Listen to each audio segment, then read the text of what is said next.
Bonjour, bienvenue dans cette nouvelle vidéo. Dans cette vidéo, nous allons nous poser la question, est-ce que je dois continuer à m'accrocher à mon ex? Une question qui, je pense, vous obsède un peu. Une question qui vous bloque dans votre vie actuellement. Si c'est tout frais, c'est normal. Si ça date de 2, 3 mois, 4 mois, 6 mois, 1 an, il va falloir se poser des questions. Est-ce que votre vie mérite de continuer d'être en suspens pour une personne? Est-ce que vous l'aimez suffisamment pour continuer à passer à côté d'éventuelles nouvelles histoires, nouvelles relations qui peut-être vous mèneraient à la construction de quelque chose de solide, de sûr et de grand? Eh bien, nous allons voir ça tout de suite. Alors, comme vous le savez déjà, sur directactu.fr, où je suis également auteur, je parle souvent des relations amoureuses dans les chansons, dans les films. Mais il y a également un site que j'ai fondé, c'est lemecquipasse.fr, sur lequel on parle beaucoup d'amour, beaucoup de développement personnel et de positivisme. Alors, aujourd'hui, on va voir en quoi votre histoire, vous l'avez mis sur un piédestal. Et en l'occurrence, vous avez mis sur un piédestal cette personne. Et c'est antiproductif. Tout simplement parce que vous n'avez pas conscience que, intérieur, au plus profond de vous, vous n'avez pas envie que cette personne revienne.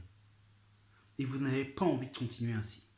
La preuve, vous êtes là en train de regarder cette vidéo. Ce qui veut dire qu'une partie de vous se pose la question, est-ce que vous n'aviez pas tort de vous focaliser sur son retour? Donc la réponse qu'on peut vous poser, c'est pourquoi vous souffrez? Si vous répondez parce qu'elle m'a quitté, c'est la mauvaise réponse. Parce qu'elle m'a quitté, c'est juste un élément dans votre souffrance.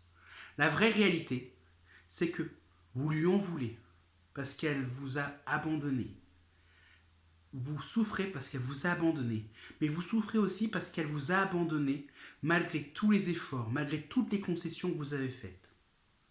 Je suis sûr que vous avez arrêté certaines habitudes pour elle. Je suis sûr que vous avez perdu le contact avec certaines personnes pour elle ou pour lui. Je suis sûr que vous avez fait beaucoup de choses qui comptaient beaucoup pour vous au niveau émotionnel, mais elle n'a pas vu l'importance de la chose. Parce que bien souvent, lorsque quelqu'un fait une concession émotionnelle ou une concession tout court, on pense que c'est un dû.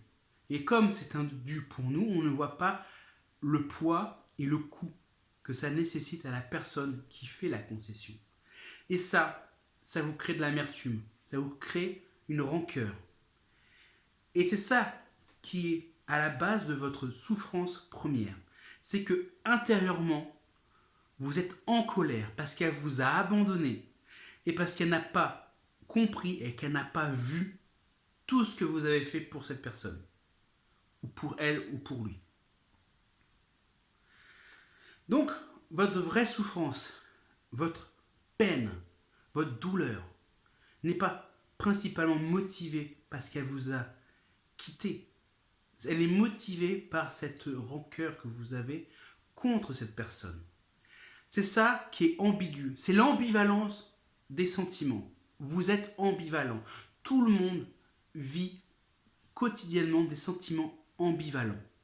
Vous voulez qu'elle revienne, mais en même temps vous êtes en colère parce que vous souffrez, et vous souffrez parce que vous avez fait beaucoup de choses. Vous avez perdu peut-être le contact avec une amie, avec des potes, avec des membres de votre famille, et elle vous quitte. Elle n'a pas vu que vous avez fait toutes ces concessions pour elle, pour la rendre heureuse. Vous vous dites que si c'était vous, vous ne l'aurez jamais quittée parce que vous avez conscience de ce que c'est une concession. Mais si c'était le cas, d'ailleurs je suis même sûr que si jamais vous lui demandez est-ce qu'elle a fait des concessions pour vous, vous allez vous dire je ne savais pas. Parce que la balle n'est pas dans un camp.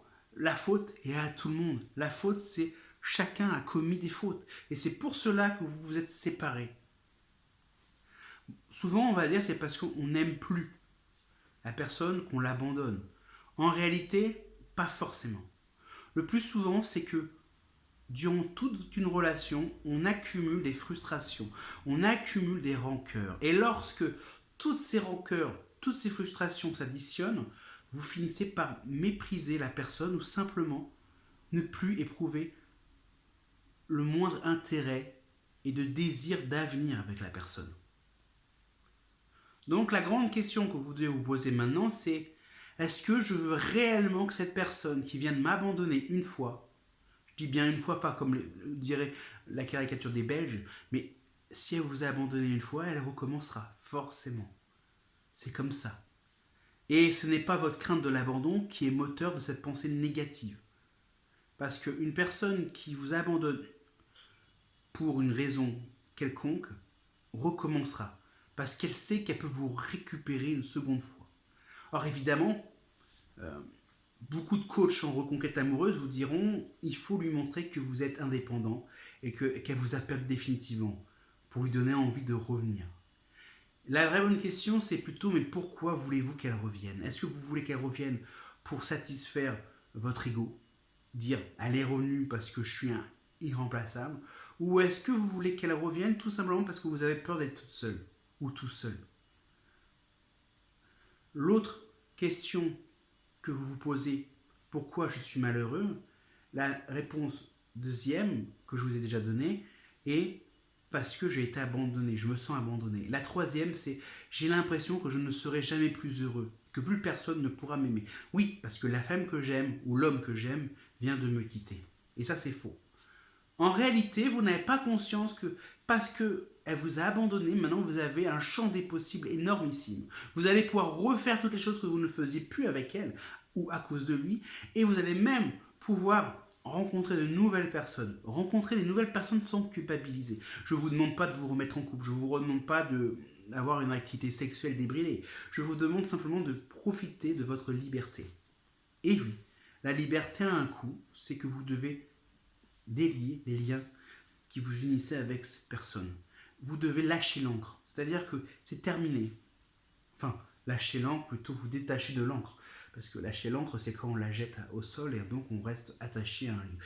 C'est une erreur, excusez-moi, mais vous voyez un peu l'idée. Vous devez ne pas rester accroché à cette personne. Parce qu'en fait, la douleur, votre regret, toutes vos peines sont surtout liées à des moments de bonheur vécus avec cette personne. Parce que vous savez que ça ne se reproduira pas. Et même si elle revenait, je suis désolé, il ne faut pas reprendre les choses comme c'était. Il faut reconstruire, repartir à zéro. Car vous ne pouvez pas revivre ce que vous avez déjà vécu. Ça serait insensé, ça serait de la folie. Et ça serait stupide et antiproductif. Et c'est pour cela que je vous le dis, sincèrement, vivez votre vie. Et si jamais vous voulez qu'elle revienne, cette personne, il faut que vous soyez différent. Ce n'est pas la même histoire que vous allez construire. C'est une nouvelle histoire. Et pour cela, il faut d'abord guérir. Je compare souvent la rupture amoureuse avec un deuil. C'est ça qu'il faut faire. Il faut faire le deuil de cette histoire. Il faut repartir à zéro. Il faut que vous redeveniez quelqu'un de stable et de libéré de toute attache. Reprenez contact avec des amis. Rapprochez-vous de personnes de votre famille avec qui vous avez perdu vos liens particuliers à cause de cette relation. Et si jamais cette personne venait dans votre vie, mettez des conditions. Dites-lui simplement, tu vois, clairement, je t'en veux de certaines choses. Et ça n'a rien à voir avec notre rupture. Dites bien ces choses-là. Ça n'a rien à voir avec notre rupture. Je t'en veux parce que j'ai fait beaucoup de concessions. Je les ai faites parce que je t'aimais, parce que je croyais en notre couple. Mais toutes ces concessions-là, elles étaient trop élevées, trop coûteuses. Et c'est pour cela que désormais, si jamais on reconstruit quelque chose ensemble, il va falloir que tu acceptes cette partie de moi. Que tu acceptes que je vois cette personne de ma famille, que je fasse certaines activités seul ou avec des amis. Et si tu m'aimes, tu auras confiance en moi. Tu sauras que c'est toi que j'aime et que ces personnes que je fréquente Si jamais elles sont d'un sexe opposé ou du même sexe, ça dépend de votre orientation sexuelle, je n'en sais rien, hein. Ben, il ne se passera rien avec elles parce que c'est avec toi que je suis. Et parce que je t'aime, tout simplement. Il faut que vous montrez clairement que maintenant, si vous voulez que ce couple fonctionne, il ne faut plus qu'il y ait de concessions aussi coûteuses.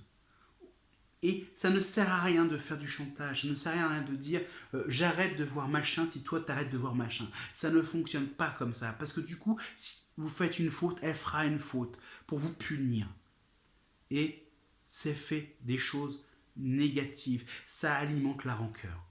Donc la grande question qu'on peut se poser sur ce message, c'est est-ce que j'ai vraiment envie que cette personne revienne? Est-ce que j'ai vraiment envie d'avoir cette personne-là dans ma vie?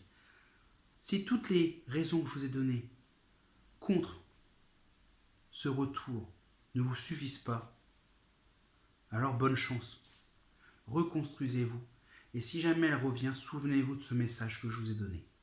Un message avec des conditions. Ce ne sont pas des conditions qui imposent. Ce sont des conditions qui permettent de reconstruire un couple sain. Voilà, c'était Julien du blog lemecquipasse.fr.